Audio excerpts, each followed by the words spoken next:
नमस्कार, आप देख रहे हैं सोसाइटी एक्सप्रेस। सोसाइटी एक्सप्रेस में आप सभी लोगों का बहुत बहुत स्वागत है। उत्तर प्रदेश राज्य आयोग द्वारा बहुत ही बड़ी अपडेट आ गया है सामने निकल करके। जैसे कि आप सभी लोगों को इंतजार था, लम्हे दिनों से इंतजार था कि आखिर त्रिस्तरीय ग्राम पंचायत चुनाव कब कराया जाएगा। माननीय मुख्यमंत्री योगी आदित्यनाथ जी द्वारा एक कड़ा निर्देश दिया गया है राज्य निर्वाचन आयोग को, जो कि राज्य निर्वाचन आयोग ने अहम फैसला लेते हुए चुनाव का डेट घोषित कर दिया है कि यानी अप्रैल और मई के बीच में संपन्न होने जा रहा है त्रिस्तरीय ग्राम पंचायत चुनाव। बहुत ही बड़ी अपडेट आ गई है, उत्तर प्रदेश से निकल के सामने आ रही है आपको कि अप्रैल महीने में त्रिस्तरीय ग्राम पंचायत चुनाव, क्षेत्र पंचायत का जो चुनाव होता है, जिला पंचायत सदस्य का चुनाव होता है, ग्राम प्रधान चुनाव होता है और ग्राम प्रधान पद के बीच में एक ग्राम वार्ड सदस्य का भी चुनाव होता है। इसको संपन्न कराया जाएगा। यानी चारों चुनाव जो है अप्रैल से और मई के बीच में जो है संपन्न कराए जाने निश्चित किए गए हैं। जैसे कि पिछले पंचवर्षीय में देखा गया था, 2021 के जो ग्राम प्रधान का चुनाव हुआ था तो 2 मई को मतगणना हो गया था। तो उसी को क्रम में देखते हुए, उसी को दिमाग में रखते हुए, कहीं ना कहीं उसको ध्यान में रखते हुए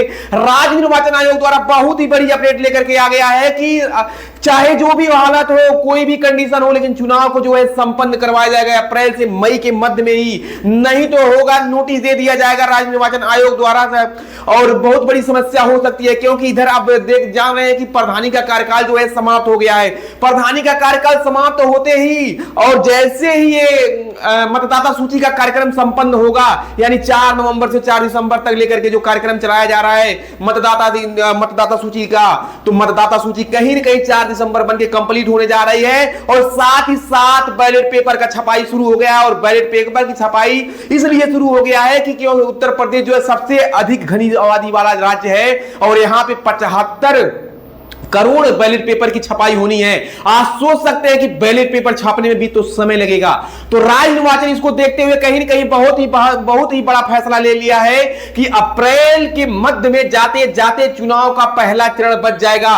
क्योंकि एक चरण में चुनाव नहीं होता है, 4 चरण में चुनाव होता है उत्तर प्रदेश का, तो इसमें चुनाव कराना असंभव होगा। इसीलिए कहीं न कहीं राज्य निर्वाचन आयोग ने शक्ति दिखाते हुए और माननीय मुख्यमंत्री योगी आदित्यनाथ के निर्देश पे सीधे सीधे चलने का काम कर रहा है। और राज्य निर्वाचन आयोग द्वारा बहुत ही बड़ा सिग्नल दे दिया गया है तो उत्तर प्रदेश के ग्राम पंचायत चुनाव को लेकर के कि अप्रैल से मई के बीच में संपन्न करा दिया जाना है, चाहे जो भी कंडीशन हो, लेकिन चुनाव को अप्रैल और मई के मध्य में करा देना है। और बहुत सारे साथी हमारे हैं जो कमेंट करके परेशान हुआ करते थे कि मेरे ग्राम सभा में कौन सा आरक्षण आएगा, मेरे जिला वार्ड में कौन सा आरक्षण आएगा, मेरे क्षेत्र पंचायत में कौन सा वार्ड आएगा।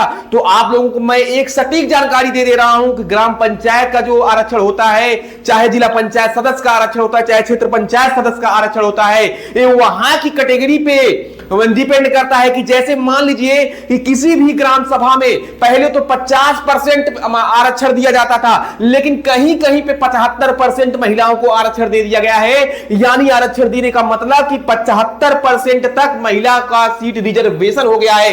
यानी पुरुष जो है 25% में रह गया है, यानी 75% महिलाएं दावेदारी करती हैं। और वहीं पे कहीं कहीं देखा जाएगा कि 50% जो है महिलाओं के लिए रिजर्व किया गया है सीट आरक्षण के लिए। तो इसको देख करके कहीं न कहीं राज्य निर्वाचन आयोग अपने हिसाब से तय करेगा। और खास तौर से अगर देखा जाए एससी और एसटी का जो आरक्षण है, तो वहां पर अनुपात क्या है एससी कैटेगरी का और एसटी कैटेगरी का, यानी संख्या क्या है, उस हिसाब से वहां पे डिपेंड करेगा कि इस बार आपके ग्राम सभा में कौन सा आरक्षण आने वाला है। तो आरक्षण ऐसे नहीं होता है कि जब जो मर्जी आए वो दे दें हम। वहां का जो पॉपुलेशन होता है, यानी जो जनसंख्या होती है, जनसंख्या को आधार बना करके, जनसंख्या को दिमाग में रख करके कहीं न कहीं वहां का निरीक्षण आरक्षण को तय किया जाता है और आरक्षण इसी बेस पे बनाया जाता है। बहुत सारे लोगों को दिमाग में भ्रम रहता है कि आरक्षण राज्य निर्वाचन आयोग अपने हिसाब से जहां जैसे भेज देता है। बिल्कुल नहीं। अगर आपके ग्राम सभा में ऐसा कहीं पे हुआ हो कि आपके ग्राम सभा में एससी और एसटी कास्ट का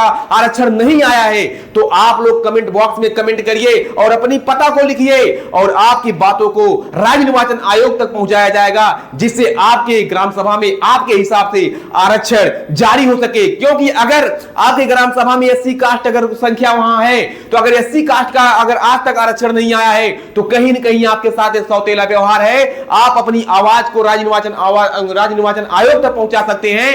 अगर आप नहीं पहुंचा सकते हैं, तो हमारे माध्यम से आप अपनी आवाज को पहुंचा सकते हैं। आप कमेंट बॉक्स में एक कमेंट जरूर करिएगा कि हमारे ग्राम सभा में एससी कास्ट का इतना जनसंख्या है, एसटी कास्ट का इतना जनसंख्या है, ओबीसी कास्ट का इतना जनसंख्या है, और इस कास्टों में से, इन आरक्षणों में से एक आरक्षण अभी तक ऐसा है कि जो मेरे ग्राम सभा में, जो मेरे जिला पंचायत सदस्य में, जो मेरे क्षेत्र पंचायत सदस्य में अभी तक ये आरक्षण आया ही नहीं है। तो मैं आप लोगों से सीधे सीधे कहना चाहता हूं कि आप लोग अपना ना एड्रेस और ग्राम सभा पूरा डाल दीजिए, और मेरे ग्राम सभा में एक आरक्षण अभी तक नहीं आया है, इसका डाटा आप दे दीजिए। फिर आप देखना कि आपको मैं विश्वास दिलाता हूं, और मैं आपसे वादा करता हूं कि आपके ग्राम सभा में वो आरक्षण इस बार ही आ जाएगा जो आरक्षण आप चाहते हो। तो आप लोग अगर चाहते हैं राज्य निर्वाचन आयोग से संबंधित और उत्तर प्रदेश के त्रिस्तरीय ग्राम पंचायत चुनाव से संबंधित कोई भी खबर आपको पहले चाहिए, तो सोसाइटी एक्सप्रेस को आप लोग सब्सक्राइब करके रखिए, क्योंकि हर जानकारी आपको सोसाइटी एक्सप्रेस प्रोवाइड करवाएगी। और जय हिंद, जय भारत।